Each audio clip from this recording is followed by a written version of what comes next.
Olá, vamos falar um pouco sobre a hipnose. E a hipnose começa com o magnetismo de Franz Anton Mesmer.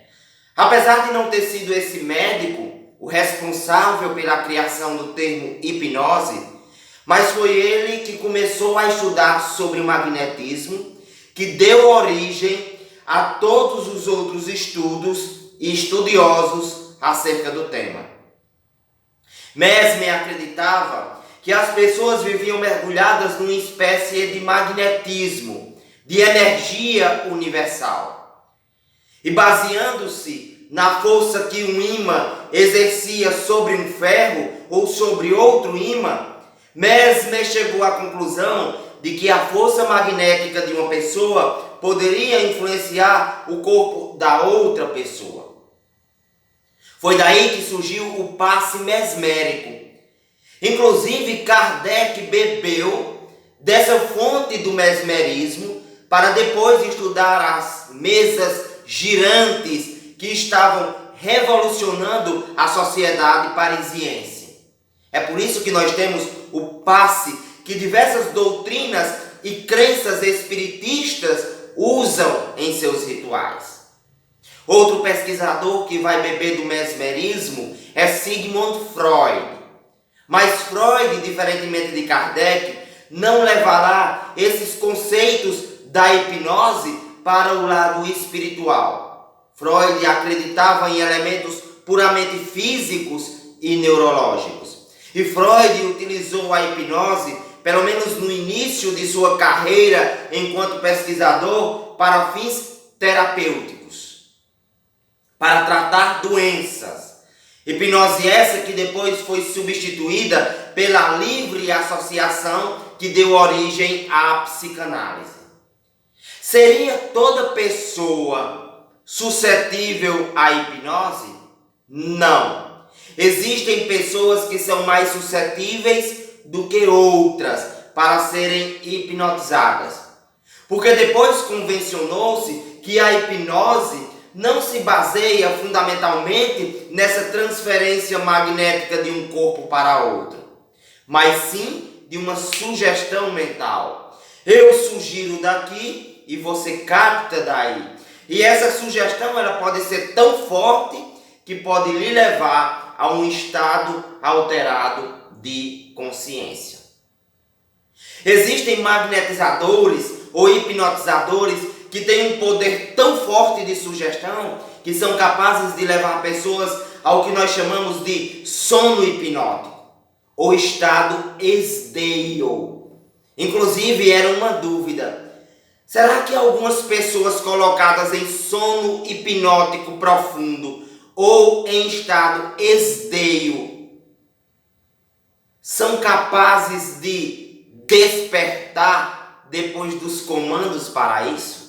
Será que algumas pessoas mais suscetíveis não poderiam chegar num grau tão profundo de esdeio que estariam muito próximas da morte? Isso ainda precisa ser explicado pela ciência. Mas esse coma hipnótico, ele pode chegar a níveis tão inconscientes que são capazes de promover aquilo que nós conhecemos como regressão da memória, colocando o indivíduo em contato com traumas que surgiram, que tiveram a sua gênese na infância e até mesmo na vida intrauterina.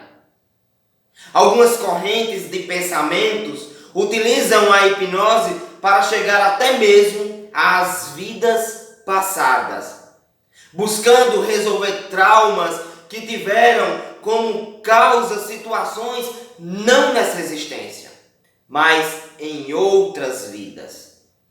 Eu já tive a oportunidade de estudar muito sobre a hipnose e também ver pesquisadores, como por exemplo o professor Antônio Carreiro da Universidade Federal da Bahia, realizando seus experimentos numa faculdade aqui em Cajazeiras. Ele colocou muitos alunos nesse estado esdeio, inclusive fazendo com que estes perdessem a consciência com uma única palavra que ele proferia, mesmo estando distante da pessoa que estava sob o estímulo hipnótico do professor. E mesmo que esta pessoa não conseguisse captar, através dos estímulos auditivos, aquilo que era dito pelo professor.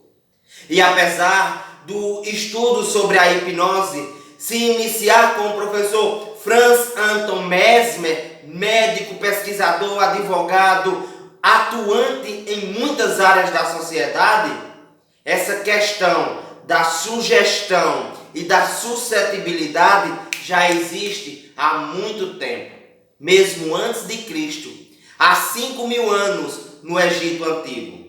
Eu fui descobrir através do escritor espiritual chamado John Wilmot Rochester a presença no Antigo Egito do príncipe de Mênfis, que depois recebeu o título de vampiro de Mênfis. Dizem que em noite de lua ele saía através do Nilo em seu barco, convencendo por magnetismo as moças a entrarem em sua embarcação. E depois de usar sexualmente as moças, ele sacrificava numa grande estátua do deus Maloque, que tinha a barriga oca, onde chamas incandescentes esquentavam uma chapa de ferro. E as moças, usurpadas, humilhadas e usadas inconscientemente pelo magnetismo do vampiro de Mênfis, eram torturadas e mortas pelo mesmo. Eu só queria saber onde este homem reencarnou nos dias atuais.